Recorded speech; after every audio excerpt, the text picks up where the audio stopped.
So when you are at a hotel and you've got no plates and you don't want to use plastic things to heat up your croissant, what you can do is use a mug which is made of ceramic, which is microwavable.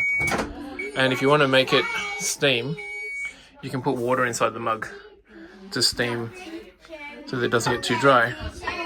So let's just give this a go and see what happens.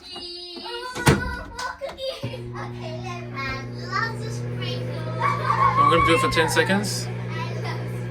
7, 6, 5, 4, 3, 2, 1.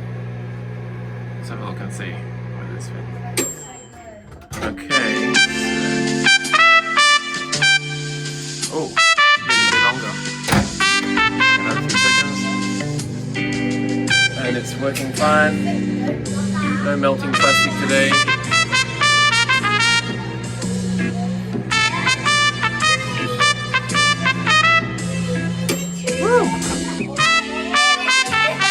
Oh, beautiful. Okay, that's lovely. Check it out. Look at that. Beautiful. Heat it up this one.